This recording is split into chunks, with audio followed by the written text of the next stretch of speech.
दोस्तों, इंसान की बेसिक ज़रूरतें क्या है, ये तो आप सब लोगों को अच्छी तरह से मालूम ही है। रहने को घर, पहनने को कपड़े और पेट भरने के लिए खाना। लेकिन कंपटीशन और पैसा कमाने की इस अंधी दौड़ में हमारे खाद्य पदार्थों को भी मिलावट कर करके जहरीला बनाकर रख दिया है। जी हाँ दोस्तों, वीकेंड स्टॉक के इस अंत में आज हम चर्चा करने वाले हैं मानव स्वास्थ्य के सबसे बड़े खतरे मिलावटखोरी के बारे में। तो चलिए शुरू करते हैं। वीक किड्स टॉक, बातों बातों में।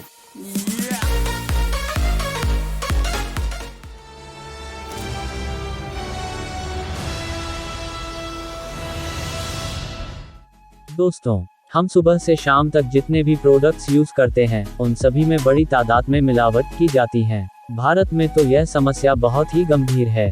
दूध हो, नमक हो या फल सब्जियां, सभी में बड़े स्तर पर मिलावट का गोरख धंधा किया जा रहा है, जिससे हमारा शरीर कई बीमारियों का घर बन रहा है। चलिए विस्तार से समझते हैं। दूध। ज्यादातर दूध विक्रेता दूध में पानी की भरपूर मिलावट करते हैं।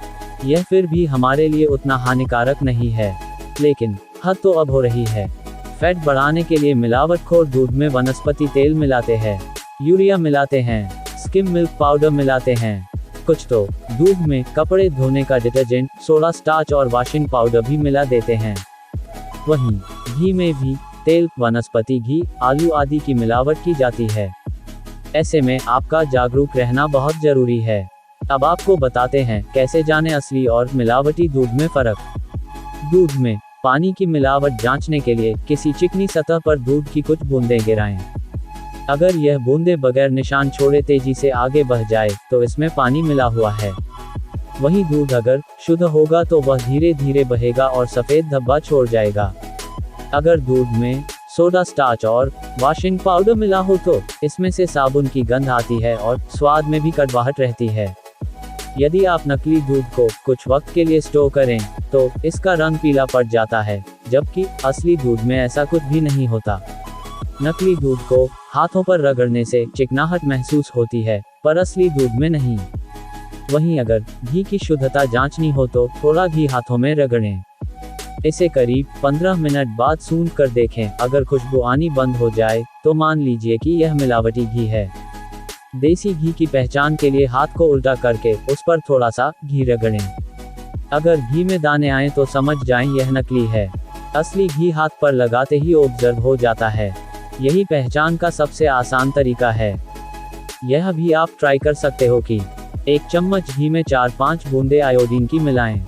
अगर रंग नीला हो जाता है तो घी के अंदर उबले आलू की मिलावट है।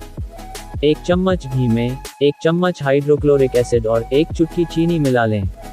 अगर घी का रंग लाल हो जाए तो इसमें डालडा मिला हुआ है। नमक। जी हाँ दोस्तों, जिसके बिना स्वाद शब्द ही अधूरा है। कोई भी व्यंजन इसके बिना कभी पूरा ही नहीं होता है। यह भी शिकार है मिलावटखोरी का। ज्यादातर मिलावटखोर इसमें रेत या मिट्टी मिलाते हैं। नमक में मिट्टी या रेत की जांच करने के लिए कांच के ग्लास में पानी लें और उसमें नमक घोलें। फिर उसे कुछ समय के लिए छोड़ दें।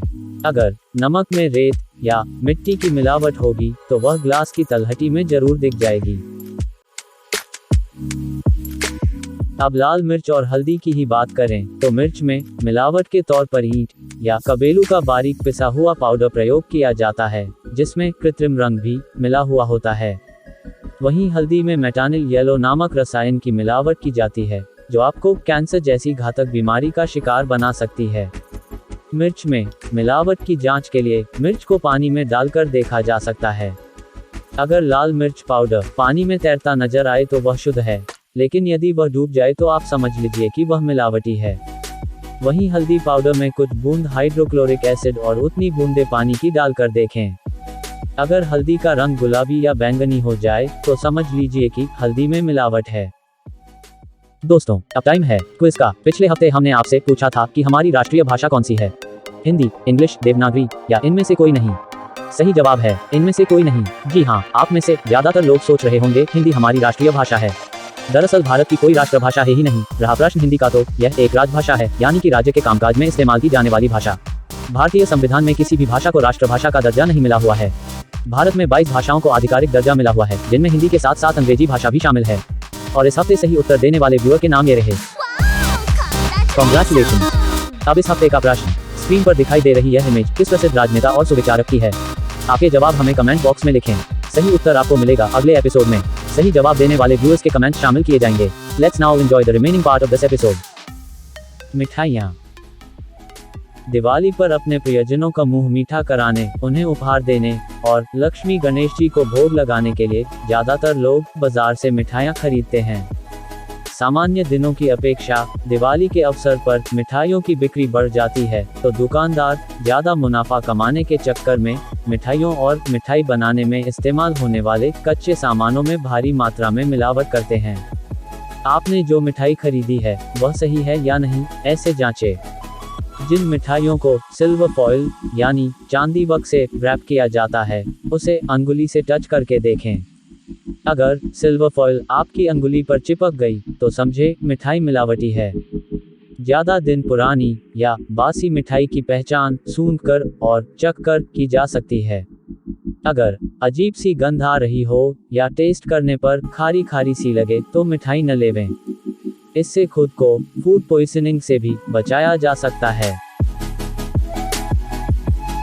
दोस्तों, आज के समय में सब्जियां और फल भी मिलावट से अछूते नहीं है। दरअसल लोग हर आकर्षक दिखने वाली फल सब्जी को देखकर उन्हें ताज़ा समझ लेते हैं। कई बार सेब जैसे फलों पर मोम लगाकर पॉलिश किया जाता है। इसीलिए फल को खरीदते समय उन्हें खरोंच कर चेक कर लें। अगर उसमें वैक्स लगा होगा तो वह हटने लगेगा। इसीलिए ऐसे फल भूल कर भी ना खरीदें।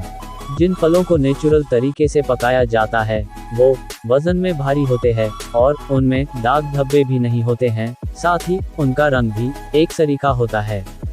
इसीलिए हमेशा फल को खरीदते समय उनका वजन जरूर चेक कर लें।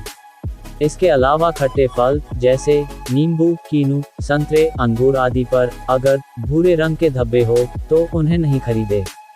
हरी सब्जियों पर मैलाकाइट ग्रीन नाम के केमिकल से स्प्रे किया जाता है, जिससे ये देखने में बहुत चमकदार नजर आती हैं। कुछ लोग तो हरी सब्जियों को इसी मिश्रण में डुबो भी देते हैं, जिससे सब्जियां और ज्यादा हरी दिखने लगती हैं। इसका पता लगाने के लिए पैराफिन में भिगोया हुआ एक कॉटन का कपड़ा लें और इससे सब्जियों की ऊपरी हिस्से को रगड़ें। अगर सब्जी का हरा रंग कपड़े पर लग रहा है तो समझ लें कि सब्जी के साथ छेड़छाड़ की गई है, नहीं तो समझ लें कि सब्जी पूरी तरह नेचुरल है। दोस्तों, और भी बहुत सी चीजें हैं जिनमें मिलावट होती है, जैसे चावल में प्लास्टिक और आलू से बने नकली चावल, काली मिर्च में पपीते के सूखे बीज, दालचीनी में अमरूद की छाल, राई सरसों में अरजेमोने के दाने, हरे मटर के दानों में मेलाकाइट ग्रीन केमिकल मिलाया जाता है। वहीं आटे, दाल, तेलों के साथ साथ बीमारियों से निजात दिलाने वाली दवाइयों में भी मिलावट बेरोक-टोक जारी है। यहाँ तक कि मिलावटखोरों द्वारा पेट्रोल में पानी मिलाने जैसी करतूतें भी सामने आती रहती हैं। खैर, ये दो मामले थोड़े अलग हैं, जिनके बारे में मैं आने वाले अंकों में विस्तार से आपको बताऊंगा।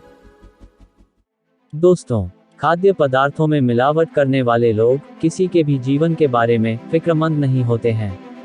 सरकार ने इस कुकृत्य को रोकने के लिए कई प्रकार के कानून भी बनाए हैं, जिससे मिलावट के धंधे को रोका जा सके। फिर भी नज़ारा आज हमारी आंखों के सामने है। कानून होने के बावजूद भी आला अधिकारियों और मिलावटखोरों की मिलीभगत और नियमित मॉनिटरिंग के अभाव से ये कानूनी प्रावधान और हम लोग दम तोड़ते और मिलावटखोर मौज करते नजर आते हैं। अब समय आ चुका है हमें जागरूक रहकर मिलावट की समस्या के खिलाफ लड़ाई लड़नी होगी, तभी देश स्वस्थ और संपन्न हो पाएगा। वीकेंड स्टॉक का यह अंक आपको कैसा लगा, कमेंट्स करके जरूर बताएं। मेरे चैनल को सब्सक्राइब भी करें। मिलते हैं अगले अंक में। जय हिंद।